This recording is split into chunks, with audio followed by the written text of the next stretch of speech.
अस्सलामुअलैकुम। एक और शॉर्ट सवाल आप लोगों के सामने। ये 7.2 एक्सरसाइज का पहला सवाल है।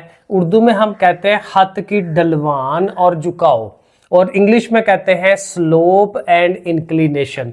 बहुत आसान सी चीज़ होती है कि मिसाल के तौर पे ये ज़मीन का लेवल है, ये हमारा एक्स एक्सिस है, तो हमारा एक खत जो है, एक लाइन जो है, फॉर एग्जांपल ये जा रही है, तो वो कितना एंगल बना रही है एक्स एक्सिस के साथ। ये जो एंगल है ना, ये वाला, इसको हम कहते हैं इंक्लिनेशन, और एंगल को हम आमतौर पे यहाँ अल्फा से शो कराते हैं।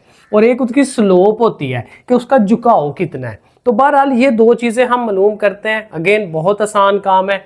स्लोप का फार्मूला वहाँ से चलेंगे। ये जो स्लोप है उसका फार्मूला है m बराबर y2 minus y1 over x2 minus x1। बिल्कुल सिंपल फार्मूला है कि जो बाहर बाहर वाली रकम है ना, अगली अगली दूसरी रकम, ये y होती है, इनको आपने आपस में माइनस करवाना है। और नीचे जो है ये जो x की वैल्यूज़, ये जो शुरू वाली होती हैं, ये x की वैल्यूज़ है, इनको हम माइनस कराएंगे। सो देखें 11 माइनस 4 ये हम ऊपर लिखेंगे, और नीचे हमारा 5 माइनस ये वाली रकम।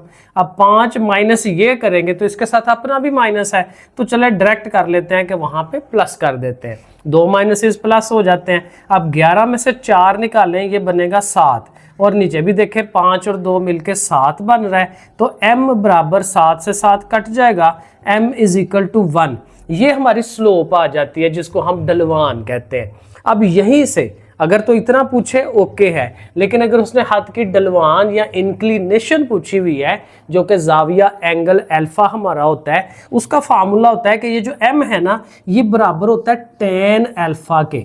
tan alpha is equal to 1। Alpha normally जो है वो ऐसे करके लिखा जाता है, या वो a लिख के तो थोड़ा उसको ऊपर ले जाके ऐसे कुछ थोड़ा सा इस तरह से करके वो बनाता है। तो बहरहाल अल्फा जो है ना, आप मेरे हिसाब से ना ऐसे करके बना लिया करें तो काफ़ी होता है। अब ये अल्फा फाइंड करना है, tan उठ के उधर चला जाएगा, alpha is equal to tan inverse 1, क्योंकि tan जब उधर जाता है tan इनवर्स हो जाता है। अब आपने कैलकुलेटर पकड़ना है, शिफ्ट का बटन दबाना है, फिर tan का बटन दबाना है, फिर 1 लिखना है और इक्वल टू दबाना है, तो आपको वो बता देगा कि ये 45 डिग्री का जाविया बन रहा है। तो ये दो चीज़ें देखें, बिल्कुल आसान है ये सिंपल सा काम। तो ये भी आपका 2 नंबर का शॉर्ट सवाल रेडी हो जाता है।